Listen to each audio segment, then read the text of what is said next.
Hi, my name is Mike, and I'm here to read a comic. And today's comic is The Brave and the Bold, issue number 102, dated July 1972.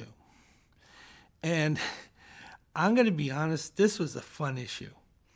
I enjoyed the news story, and I actually enjoyed the reprint. Normally with DC reprints, me liking them was kind of 50-50, simply because since they had such a long backlog, they would kind of pull out these golden age stories, which I honestly did not like, but I did enjoy the origin of Robot Man from the Doom Patrol. Okay, so I'm going to take a look at the cover here. This might be a Neal Adams cover, or at very least a layout. He did work on this issue, uncredited, somewhat. And we see Batman. He's on top of a bulldozer. He's leading the charge to kind of crush these Defiant kids. And the Defiant kids are the Teen Titans here. They're motionless. Their eyes are closed. They are holding hands, so we have to assume some type of consciousness. Like they're choosing to do this as a form of civil disobedience. And Batman, of course, hey, he's Bruce Wayne, part of the 1%. He's leading the bulldozing of the kids here. This is a fun issue. It's very contemporary for its time, but then again, you have to realize this is written by Bob Hanley, and I'm not sure Bob was the most progressive guy in the world, but nevertheless, he actually wrote a really interesting story, and I'm hoping that it at least got Bob thinking, because Bob sometimes tended to lead kind of heavily on the sexism. A little bit on the racism, but a lot on the sexism. And he seemed kind of like an establishment guy. So I'm going to go into the story. By the way, this is the last of these 52 big pages for only 25 cents. Then DC had to follow Marvel's lead in reducing the comic price from 25 cents to 20, but have fewer pages in it. Because that was the deal. The comic distributors loved the way comics sold, but they disliked the price point because it's a low price point, 25 cents, and then you kind of have to split that quarter 3 ways. So there was pressure on both Marvel and DC to increase the page count and increase the price. They did it. Marvel could only do it for 1 month, and they reverted back to 20 cents, but with fewer pages, and the distributor got a bigger cut. So Marvel said, listen, you can keep half the profits if you do it, if you let us do it. And then the distributor liked that, and the distributor had more incentive to sell Marvel comics than DC comics at the time, because DC still stuck with the 25 cents, and that ended up hurting them financially. Oddly enough, the comic distributor was owned by the same company that owned DC Comics. So that's kind of how corporations work. Okay, so I'm going to go into the comic. We see this little ad for Rumblers. It's a toy line I haven't heard of. This is when motorcycles and quote choppers were very popular, largely due to the movie Easy Rider. Okay, so going to the story here. This is very recognizable art from Jim Aparo. We're not given the creative team just yet in this first page. So this isn't a traditional splash page. This is kind of like starting in the middle of the story. We have kind of like this leisurely East Side vibe around, say, Rockefeller Center here. Circa 1972, we see some attractive women in short skirts. I approve of that. and we see kind of like this sort of Jim Backus, Thurston Howell the third character here, just kind of enjoying the day. And the other person enjoying the day is the Batman. And DC wanted to refer to him as the Batman. He's just leisurely walking around. He has his cape flapping around, probably slapping every person that's walking by him. So Batman is kind of being a fucking nuisance, to be honest. I mean, and what is he going to do? Like, is he going to go to Gray's Papayas and get, like, a hot dog or something and just stand there? So anyway, but the thing is, Batman's leisurely walk is disturbed because there's a mugging going on. And we see that there's a guy here on the ground. It looks like he's been hit pretty hard. His fedora is on the side. There's an older woman who is checking on him. So Batman is going right for the mugger, but this reminds the reader there's peace of mind in that the victim, who looks like he has a major concussion, he's not being unattended. Batman isn't ignoring him. So anyway, Batman chases after the mugger. He catches up to him and knocks him right into the garbage. And I can tell you, as someone who grew up at this time, there was a lot of garbage on the streets. So we see a scene. It kind of looks like maybe under the Brooklyn Bridge. And the mugger here is begging, saying that he gives up. He gives up. Don't take out any frustrations out on me, Mr. Man in Leather. And Batman says, "Yeah, you only take on people who can't fight back, you cowardly crumb." And then a voice from the side says, "Cool it, Bat Guy. We'll take care of him now." And here we have the splash page of the comic. We are told this story is the Commune of Defiance. And we see that the creative team is Bob Hanley, and the artwork is by Jim Aparo. I had recently done Brave and the Bold issue number 99. That was dreadful. That was a horrible experience. Reading that story, and that was by Bob Hanley. However, Bob really righted the ship really fast, though, because I remember issue 100 was really good, and this is really good. So hopefully Bob got that terrible 99 out of his system. So anyway, the group that was calling out to Batman is a group of young people, and they declare themselves to be the Young Aquariums, and they say that Barclayville is our turf. And the leader here is kind of like Swan from the Warriors. He says, "We're the law here, so hand Fast Frankie over, and we'll deal with him." One of the guys is kind of dressed in a three-piece suit here. Another one has a T-shirt that says "Reality is the best high," and we see an African American guy, very tall guy with the fro, and he sort of has the robes of the African robes here, and then we see there's one woman who's kind of would be described as pleasantly plump, pleasantly plump, I should say. It's a bit of a tongue twister for me. She's here, like, kind of like with the hippie, kind of earthy look. And Batman is confronting them. He doesn't know who they are. I already said they're the Young Aquariums. Aquariums, like Aquarius.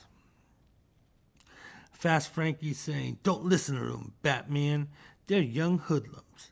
They think they're vigilantes, but they're crazy." So it's sort of like this thing. And Batman kind of has this interesting dilemma. Because on one hand, he's a vigilante who is being told by another vigilante group that turn this guy over to us. But Batman says that would be unethical because you're a vigilante group. So, so kudos to Bob for creating these kind of mental gymnastics that Batman has to fly over. So this is one of the reasons why I enjoyed this story, because Batman has to defend himself, and he's kind of like, uh. So anyway, it turns out that one of the members, the well-dressed one with the three-piece suit, he is the lawyer of the group. So whenever the group encounters any legal issues or LE, you know, law enforcement, he takes care of it. He's reading Batman the law. Batman's trying to say, I have to follow the law that I am currently breaking. So yeah, this is uncomfortable, but Batman does have a point, and I'll get to it in a moment. So we turn the page. The young aquariums, they're getting restless here, because one, they want this person turned over to them immediately. They want their authority to be respected. But on the other hand, you have Batman, who is the established crime fighter, who's in kind of this dilemma on how to handle vigilantism, because he's clearly nervous about what will happen to Fast Frankie here, because he doesn't know what type of justice he'll get out of these guys. And Batman says, "Listen, you know, after I punch him and beat him up, and I kind of hold them, and I don't torture them, and I want to make sure these guys aren't going to get tortured. So I want to wait around till Police Commissioner Gordon comes around." Young vigilantes are not like that. one of them's calling Batman out as being a hypocrite, saying that what we're requesting of you, you're famous for doing, and it's being a vigilante. And the leader, Swan, he's saying, it's overrun with pushers, punks, and creeps. The fuzz never comes here except to hassle us. They're too busy protecting the, quote, better neighborhoods. So, yeah, that's a legitimate thing. That's a legitimate complaint. And they're showing the area, it's a slum. And again, they're making the argument that, you know, this area is now a communion. The establishment doesn't care about it. Nobody in any type of authority cares about this place. So we're going to make ourselves the authority.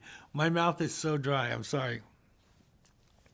So what he's saying is that he wants to make themselves the authority, because there's no other authority coming to their aid. Batman, again, he's having this dilemma about whether, you know, he should give the mugger up or not. I turn the page. And the debate is continuing here. And I think they're coming close to a deal where what they do is they'll do it sort of Batman's way, in that, okay, if you're not going to turn them to us, you can turn them over to the police. We'll watch you do that, and we'll see what the police do, or the authorities do. So Batman is kind of put to the test here, because he has to rely on the system here to show that he's being truthful, and that the system is the best way to do things, kind of work through it. It turns out, like, the next day, Fast Frankie, he was released from jail. So he only spent less than 24 hours in a holding cell. And of course, this is going to sour what had happened with the young Aquariuses, because they had made that deal. And Batman is coming there with, like, you know, empty hands, empty pockets. And he has to admit this. He says, yeah, the charges were dismissed on a technicality, and there just wasn't enough evidence to prove, Frankie did it. They didn't feel they could indict him.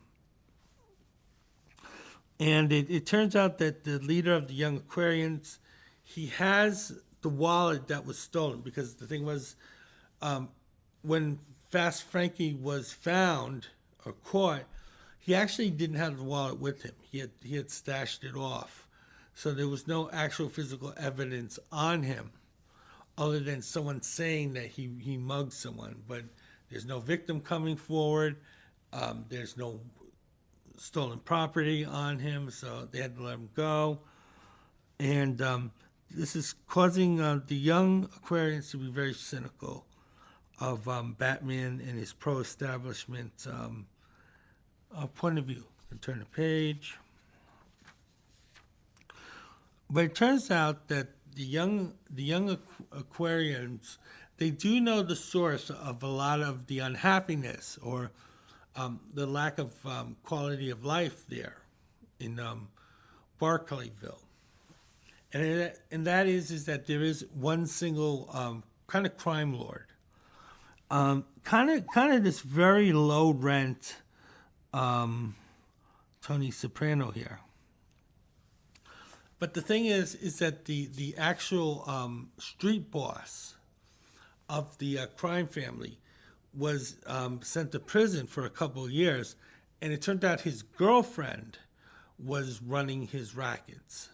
So the thing is, whatever the boss knew, of course his wife knew, or the girlfriend knew, and he's running his rackets through her.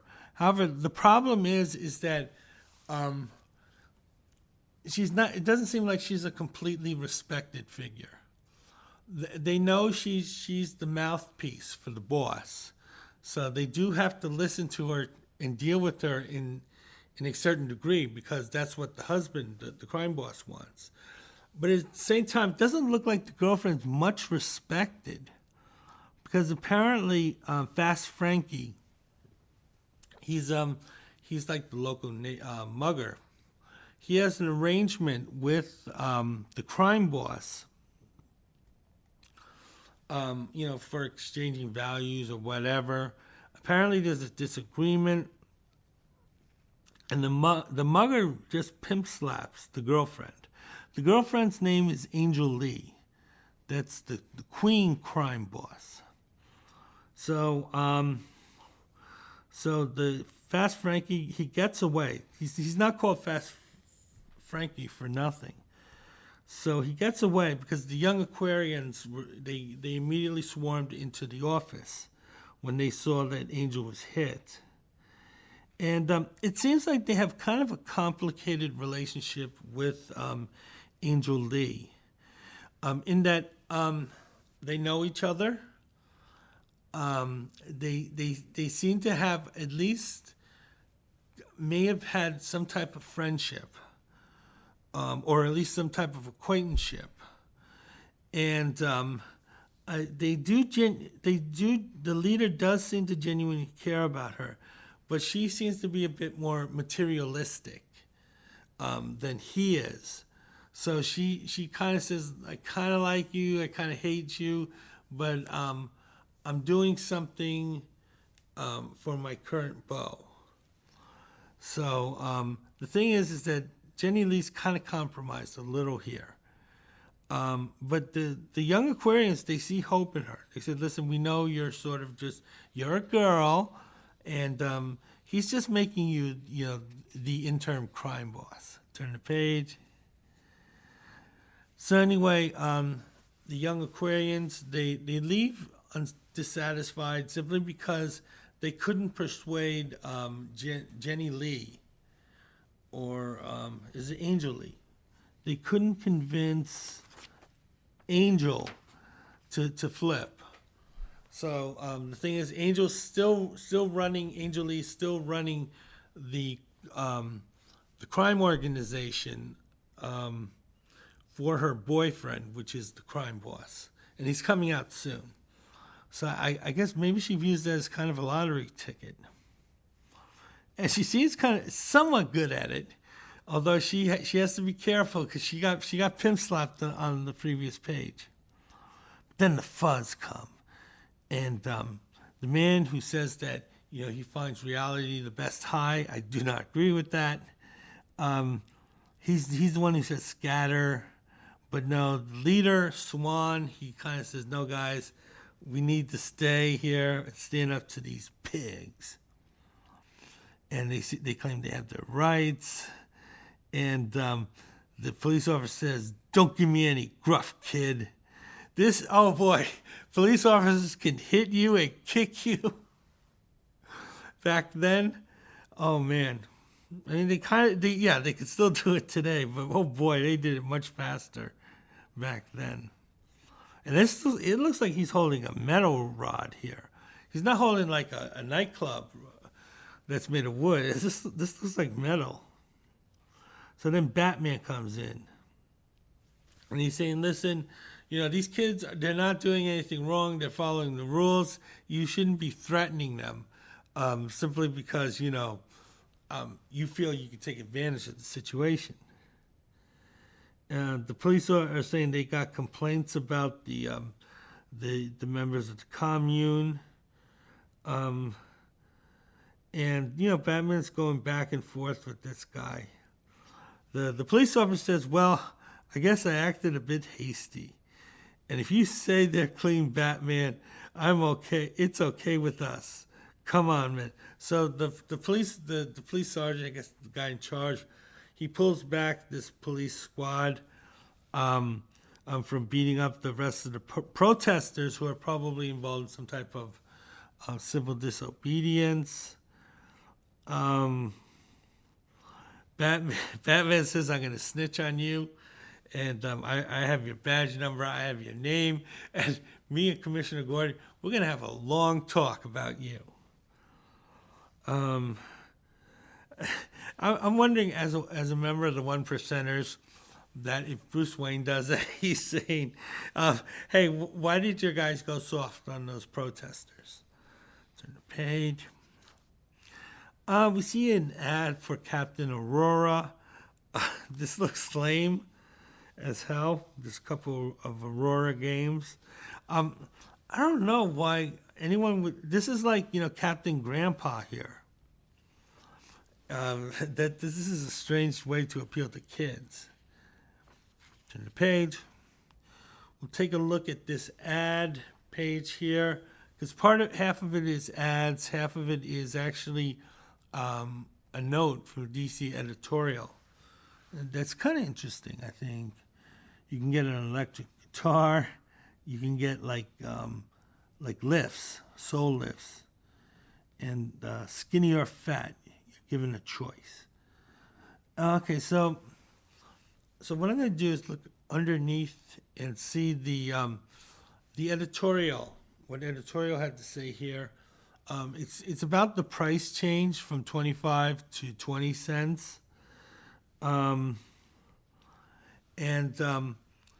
They're explaining that the economics just simply didn't work for them in terms of being at 15 cents. Then they said they were kind of made to go to 25, and now we're going to reduce it to 20 cents, but you'll get fewer pages. So I kind of maybe the reprints weren't that big a sell. I do know that DC lost market share, but I'm not sure how much of that was due to the price, because when Marvel reduced to 20 cents, they did so after a month, where DC, I think they held out for the entire year at 25 cents. So their products were costlier. Even a nickel difference made a lot back then. It made the difference whether you got a piece of gum or not. So they just said they're gonna focus on getting new stories out. So they're not gonna reprint the kids here. And it describes some of their editorial staff here. Also, if you have a mail subscription, because of the price change, they're just going to extend the subscriptions. So, so that difference when they had bought a subscription when it was 25 cents, and now we're saying it's 20 cents. DC is saying, listen, we're going to calculate it so you'll get a few extra issues to make up the difference. Yeah, that was kind of nice. Turn the page. So we see Batman here, and he's confronted with a kind of a dirty old man here. But he's one of these older neighborhood people who's kind of like the type of, get off of my lawn, Grandpa Simpson type. So Grandpa Simpson here is upset about how the neighborhood has gone downhill and how it's the fault of the young people who are making this place a dump. And Batman's listening to these rants here, saying, these kids are weird, and they scare me with their weird ways. And I want you to take me back to at least 1953, where I could feel a lot safer. Batman's thinking to himself, can't blame him. He's frightened, confused, and he probably phoned in a complaint. So Batman is looking at him and saying, you just can't reach everybody. And it turns out, I think at one point Batman admits that he hadn't spent much time there, even though this is like a major slum. He says, I haven't stepped foot in this area for years. So this is why they're showing Batman as kind of being so clueless, because the kids are probably asking, hey, hasn't he patrolled this area? And the story tells us he didn't. So then we see some of the young Aquarians. They're passing out leaflets. So even though this is Gotham, it seems more like San Francisco here. So it's kind of drawn and done in the spirit of kind of San Francisco. And it turns out that the female member of the group, she's saying, listen, the young Aquarians, we're a groovy group, and we believe in groovy things, and we have this groovy aura about us, and that, we can fight back in groovy ways. So that's Bob Hanley for you. So there's some type of project, a demolition project. Now they're using the term here, urban renewal. Urban renewal is interesting. That's what was called gentrification back then. Gentrifying cities, that goes back to the 1960s. They were calling it urban renewal, and eventually the name morphed into gentrification. Turn the page. Not a whole lot of ads here. So we see that there's a town meeting in Gotham City Hall, and I guess this is the Speaker of the Assembly. Usually, local politicians, they use like assembly. And then what happens is the young Aquarians, they burst in. They burst in with their signs, their slogans, their self-righteousness, and their obnoxiousness, and all types of nisses, and they're coming in, and they're declaring that, Barclayville, we love it, rats and all. And there's another sign that says SOS, save our slum, save our slum. And there's another one, Barclayville Action Group. That's our bag. So yeah, this is very much what Bob Hanley thinks when he would think of like hippie protest. Now, the leader of the assembly, who's there with Commissioner Gordon, and they're like you're interrupting the political process here. And how dare you, young whippersnappers, do this? And we see some of the complaints from the young people, and this is answering the Assembly Speaker and his pro gentrification plank. So he's saying, isn't gentrification wonderful? Cleans up ghettos and makes things nice and shiny and gives the illusion of perfection. And the kids are saying, it's a gimmick to smash our commune and us. It's our home. The buildings are historic. You'll just build a high-rise apartment building poor people can't afford.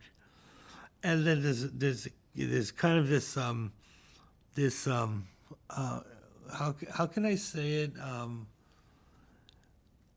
Roper type guy who's saying, young savages, the nerve.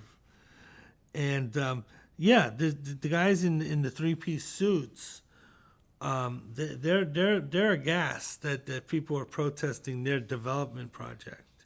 Turn the page. Commissioner Gordon, he's siding with the government here, which makes sense because he is part of the government, and he's ordering the protesters to silence themselves, and they're going to bring peace and order. And Batman is here to admonish him. He's saying, listen, Commissioner Gordon, you've overstepped your bounds. You need to listen to these kids here and don't bully them. And don't bully them. So, Commissioner Gordon, who always kind of backed down to Batman and deferred to Batman, he does so here. The Assembly Speaker, he's fighting back. He has rich donors to think about, and they're saying that the meeting is ended, saying, listen, the contracts are signed, this development project is going through, the bulldozers are going to be there tomorrow, and that's that. So Batman kind of has to deal with this legal defeat here, because the establishment that Batman is telling the young kids to trust in is failing each and every time. And, Batman is concerned about their feelings. He doesn't want them to walk away thinking bad things about democracy. Remember, Batman, Bruce Wayne is part of the 1%. This society is enriching him left and right. He is hoarding wealth like, you wouldn't believe, even being Batman, who goes out and he looks for people of lower class than him to beat up. So he's very protective of the establishment. And he very much wants to show the kids that, this establishment that made me a billionaire, it works. Turn the page. So we see the Teen Titans show up. So this is our guest. So this is kind of a Batman-heavy story for at least the first act. We see the Teen Titans, they're making the argument that we want to help you. But the young Aquarians are like, hey, you're part of the establishment. And the Teen Titans are saying, yeah, but we could have came here in our civilian identities, and we could have hid our presence and still did what we planned on doing, but we want to let you guys know up front. So this is kind of a show of respect and openness, saying, listen, we could have done what we needed to do with or without your permission, but we asked for your permission out of a courtesy. And you see Robin here, he's saying, we'll lay it on you straight, Aquarians. We could have made this scene in our other identities, like spies.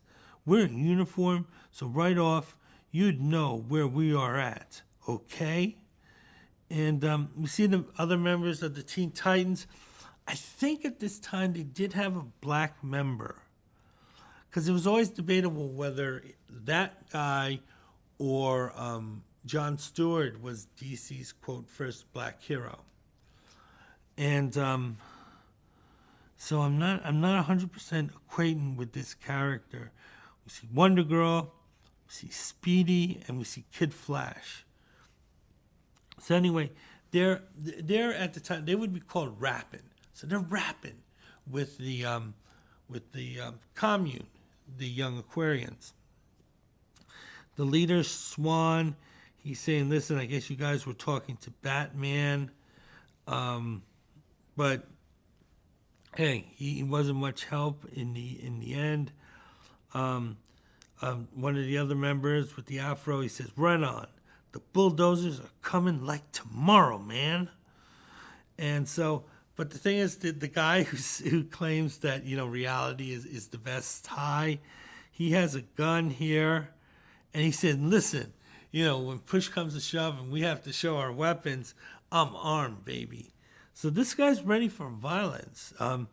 That was always the red line. That was always the red line in American society. That whatever politics you had, you didn't take it out violently.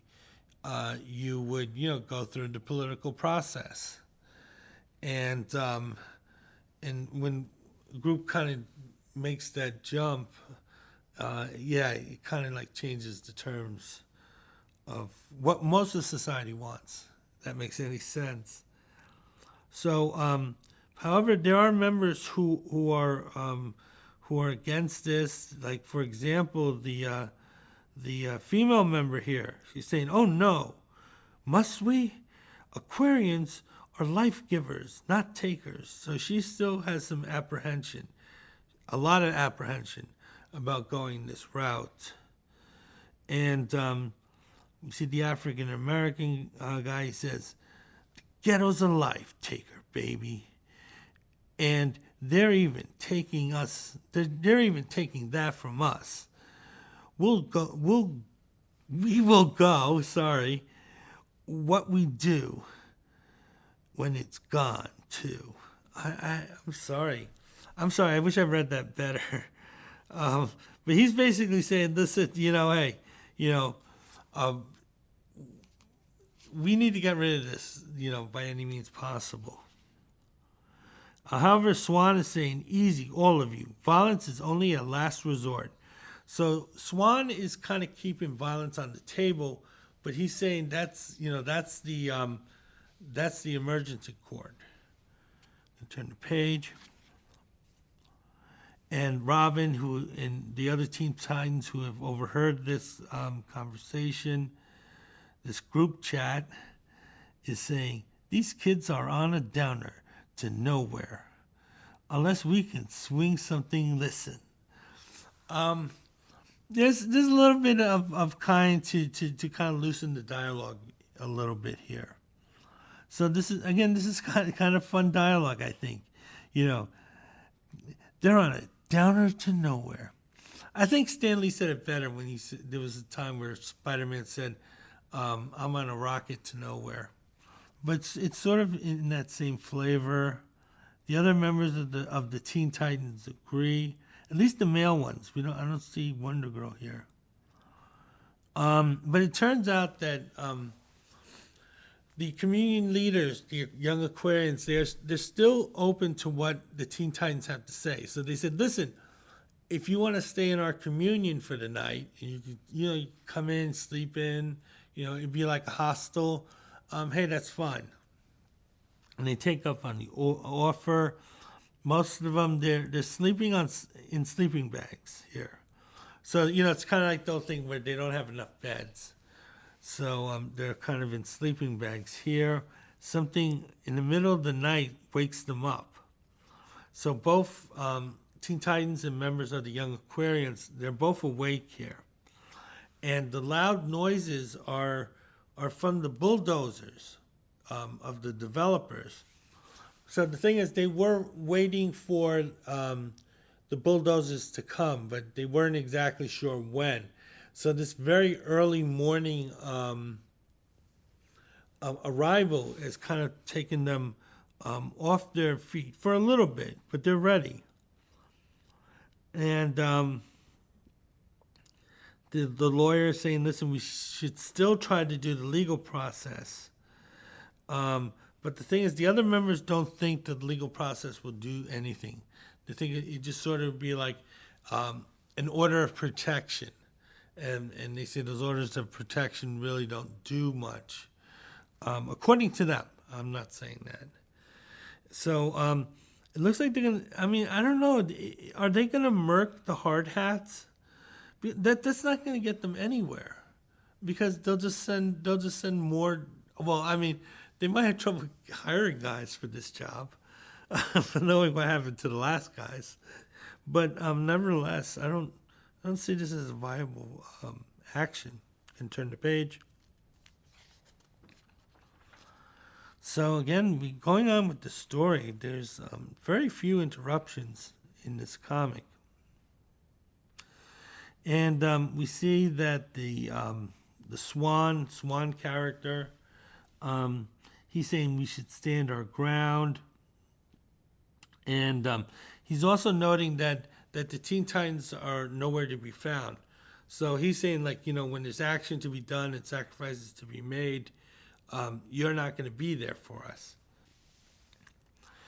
And it turns out that the Teen Titans are going to battle this using civil disobedience. And the civil disobedience that they're going to enact is to lay down in front of the bulldozers. So they're trying to make that appeal to the bulldozer drivers that, hey, have a conscience, have a conscience, and don't murk us over this. So the young Aquarians, they're a little confused here, because remember, they're the guys who you would associate with civil disobedience, and you would associate Teen Titans with fighting, but it turns out it's the opposite at this point. The Teen Titans are being the pacifist, and it's the young Aquarians who want to fight. They want to draw blood here.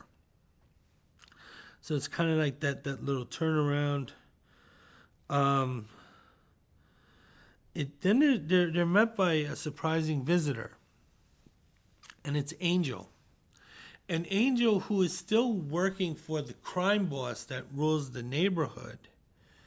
And she kind of has a surprise for the members of the commune, in that she still feels a part of the neighborhood. So it looks like the issues between Angel and the other members of the Young Aquarians, it's not personal per se. It's basically Angel's choice of boyfriends and job occupations. So, because the Young Aquarians are like, hey, why don't you be a secretary? So anyway, Angel wants to join the protest here, so she's willing to sit down, lay down in front of the bulldozers.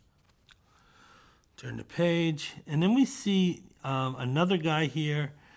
He's kind of like the typical bum who wears the three-piece suit.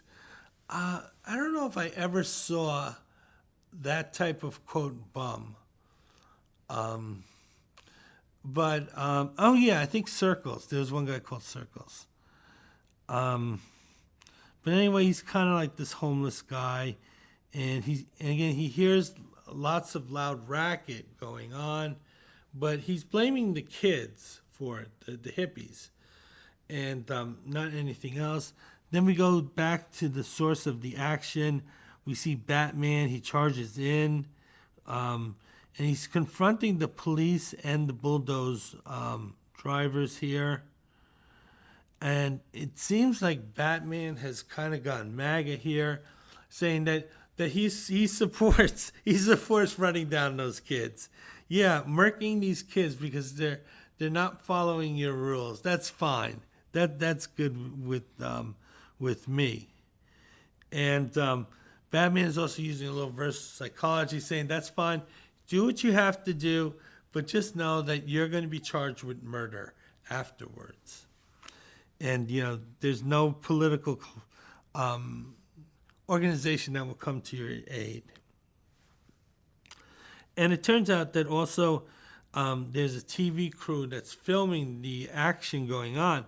So the thing is, if they do murk him, it wouldn't be a trial where it's his word versus, a witness's word. There would actually be video there. And the driver, he doesn't want to do it. He says, first Batman says, just think, and you'll be a heel and a hero in a hard hat. And the hard hat says, not me.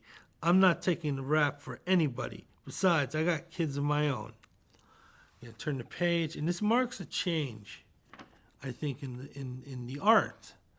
Because what had happened, and it's explained later, is that Jim Aparo was working on the script, because at that time, DC, they sent scripts. So it wasn't the Marvel method where the artist came up with how to plot the story and how to put it together visually.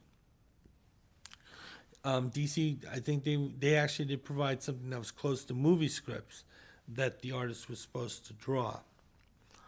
And so Jim Aparo was halfway through the comic. He'd gotten really sick. And then Neal Adams came in. Now, Neal Adams wasn't mentioned as officially credited as one of the illustrators, but he did.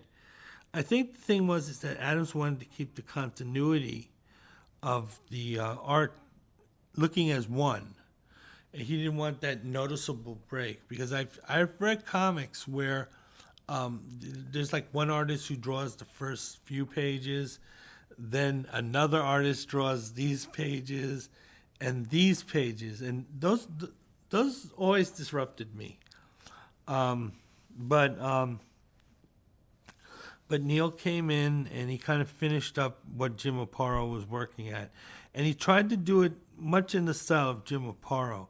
So he was trying to make it more like a Jim Aparo book than his own art. That makes any sense. If you read Thor 180 and 181, you'll see that Neal Adams did the art for both those issues, but he did it in the style that John Buscemi would draw. So that if you've ever seen that issue or read it, it's very un-Neal Adams. Sorry, my throat's going out.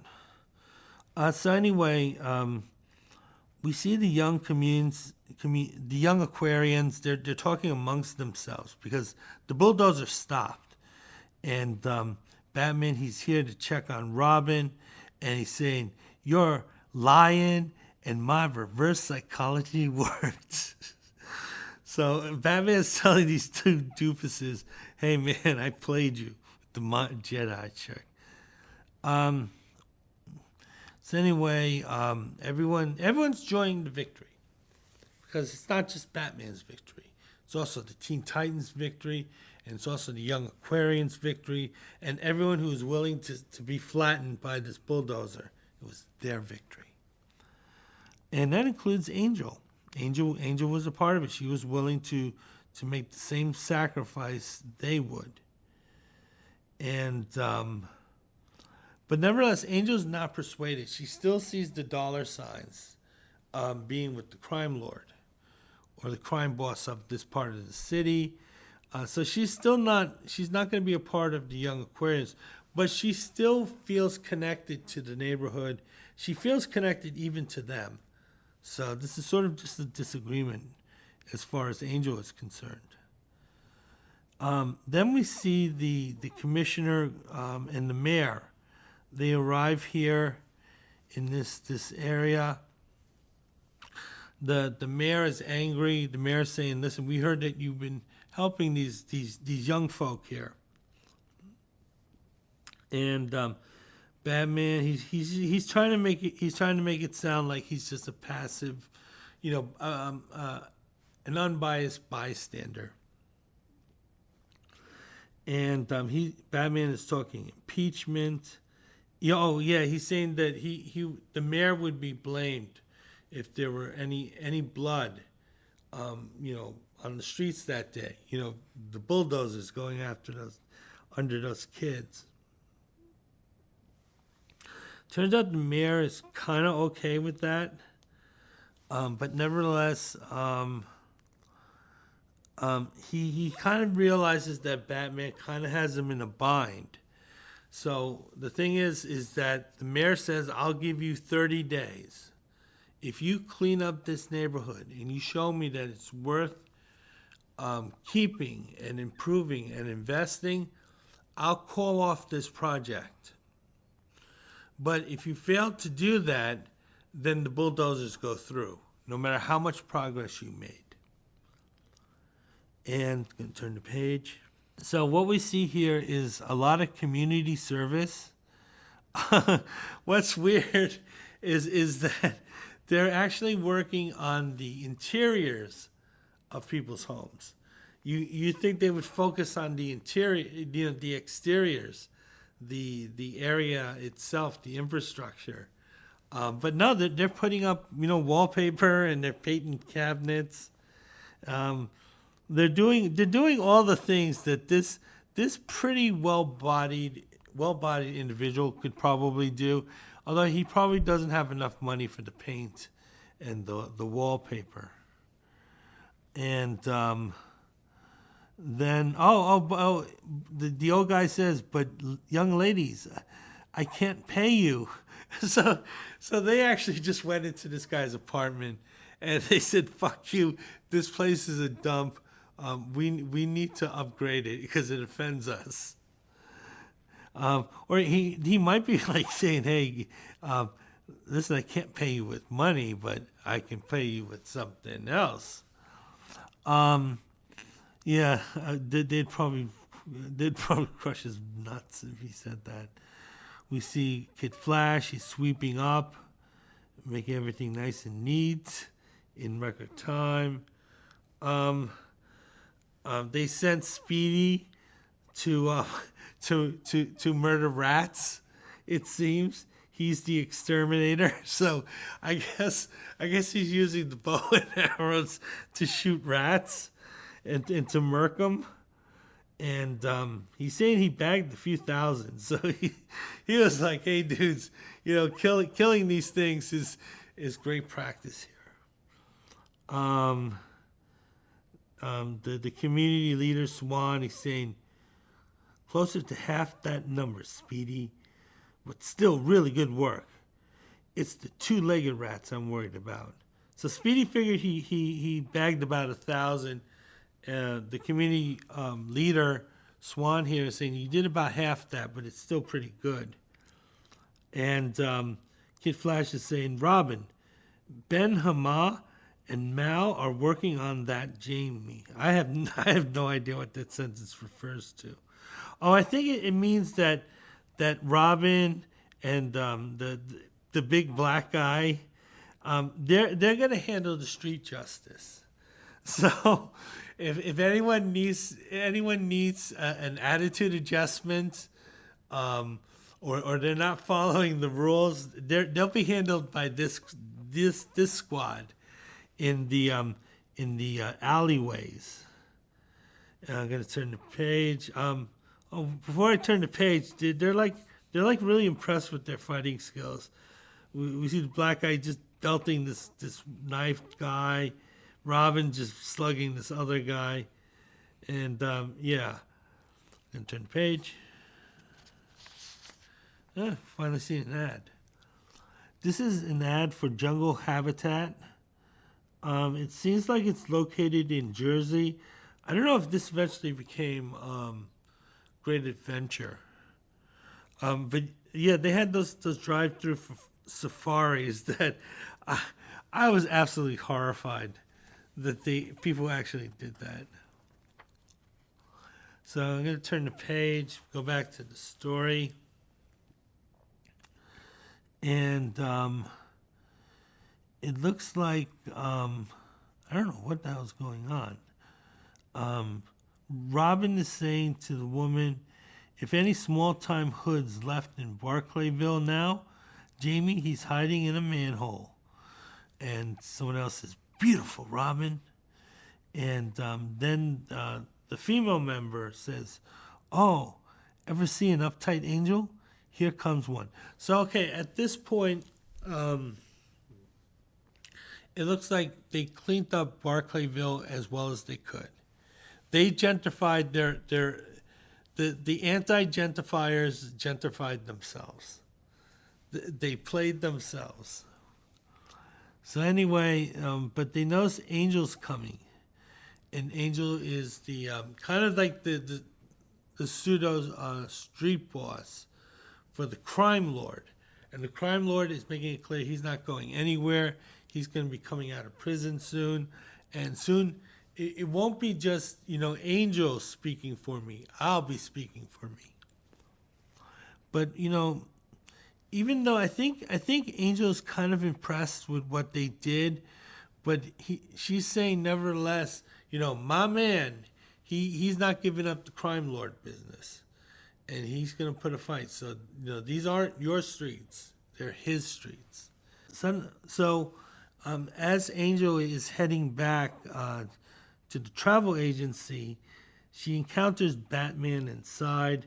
Batman is there to kind of debate things with Angel Lee. This argument kind of goes as well as a vigilante, you can't be a vigilante earlier.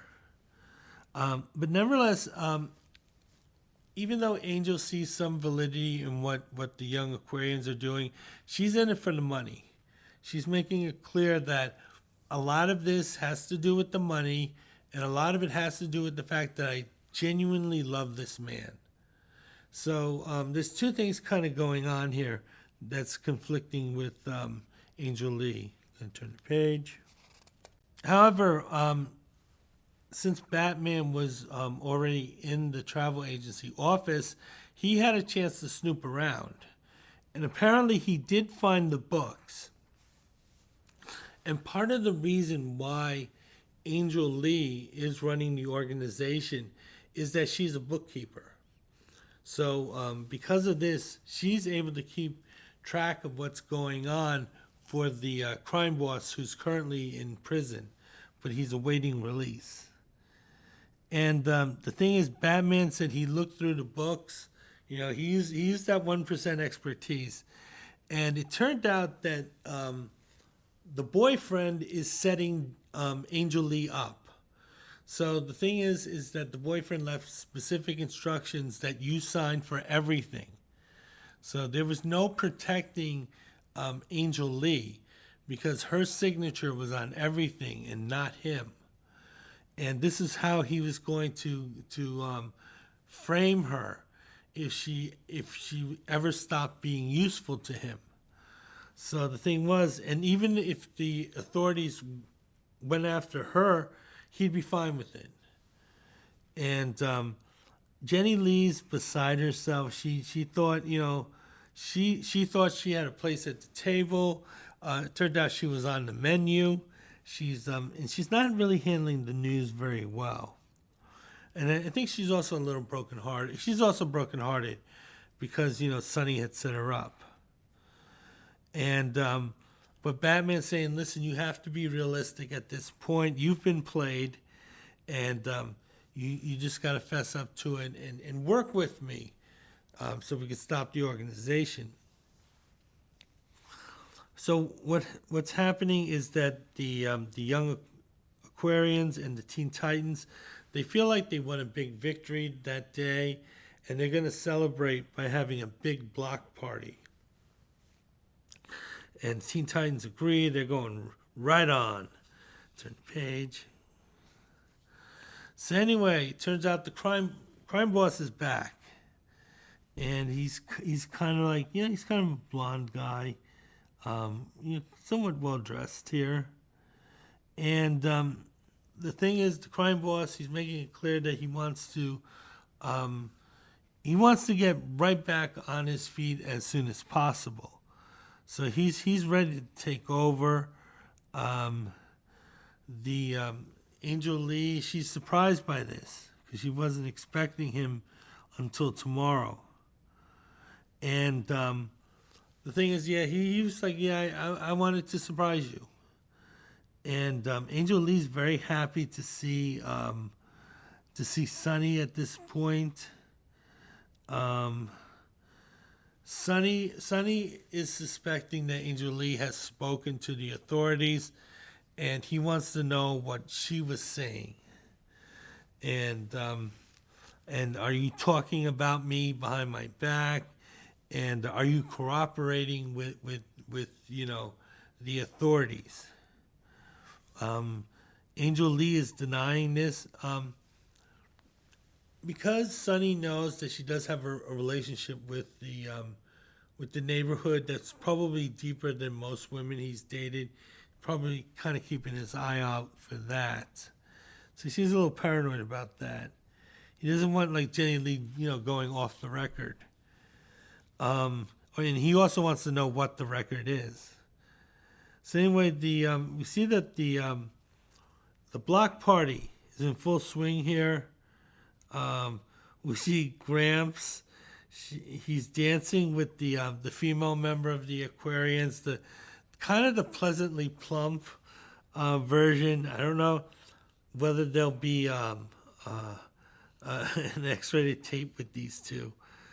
And see, there's all types of kids there: black, white, old, young, and so forth. Swan, who's the leader.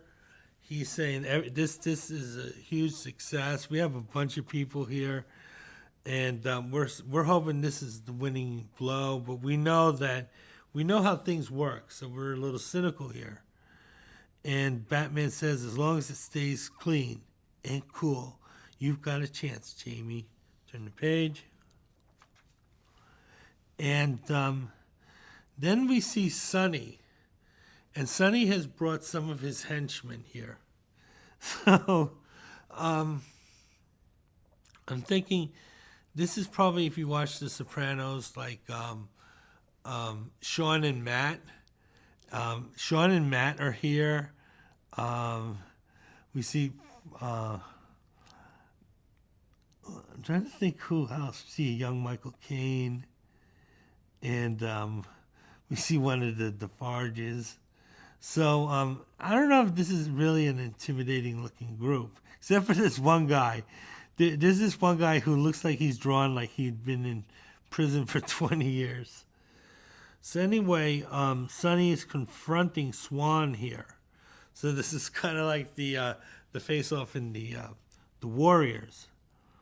And the thing is, Sonny and his henchmen, they want to join the party. So the thing is, they're obviously operating in bad faith here. They want to join the party so they can be a disruptive force, and then they'll be blamed when the mayor says, you guys failed in your task. So they're doing that. They're starting to dirty up the streets, and the two are facing off. It's Sonny and the young Aquarium. Swan's saying he wants a fight, but he wants a fair fight. He wants no guns, no knives, none of that stuff. Just our fists, mano a mano. As we know, crime lords are very famous for being honest and forthright, and he agrees to this. But he's also saying that you got to keep the superheroes out, and then we'll decide things this way. The bottom panel is really funny.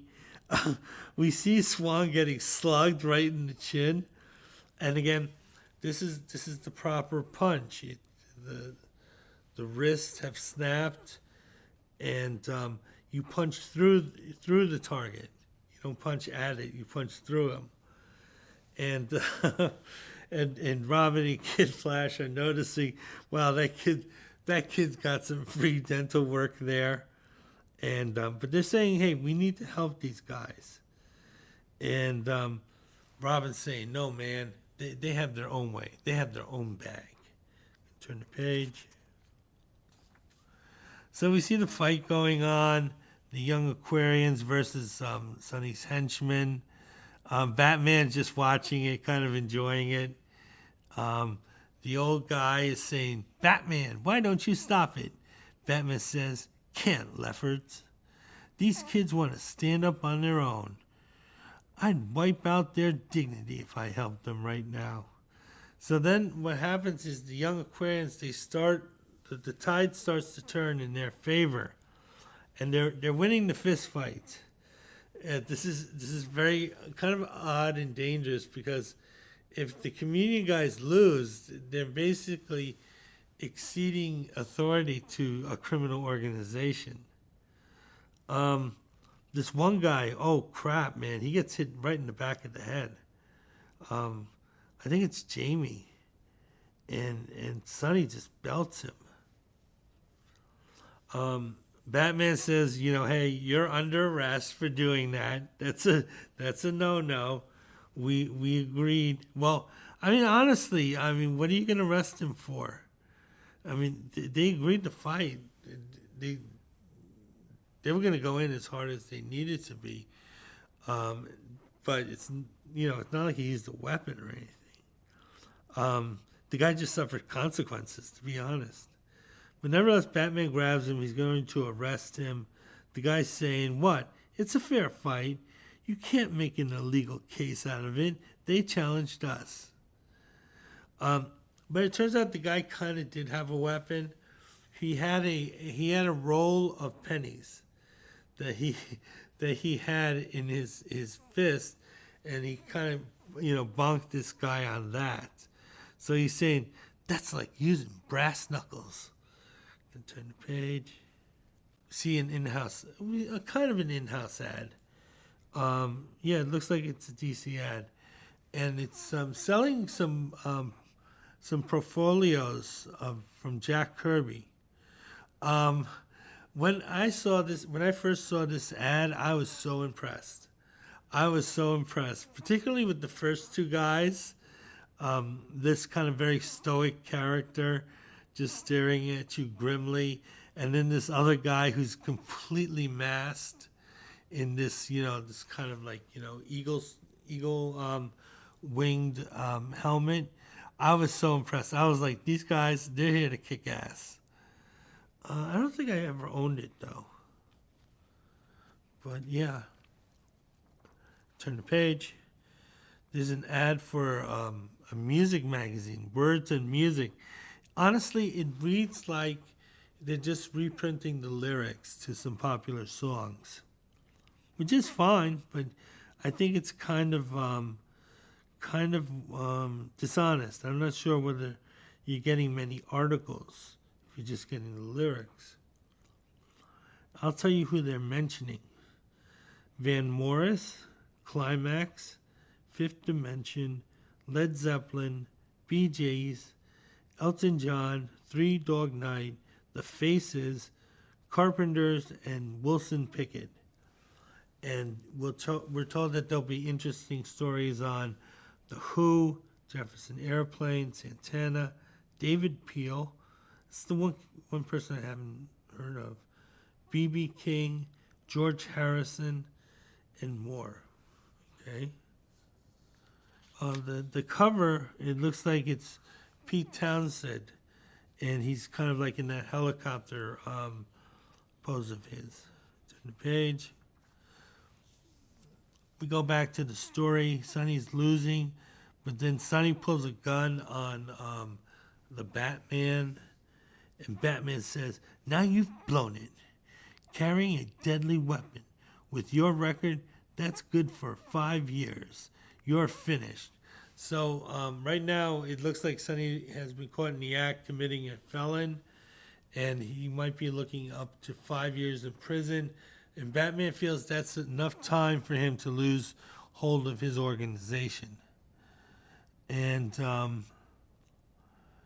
thing is, Sonny says he's going to go out in a blaze of glory, and he's saying, "I'm leaving, and I'm still boss, and I'll shoot anyone who says differently." So then what happens is that it turns out that Angel now has a gun on Sonny. Sonny's surprised by this, and he says, "Angel? Doll?"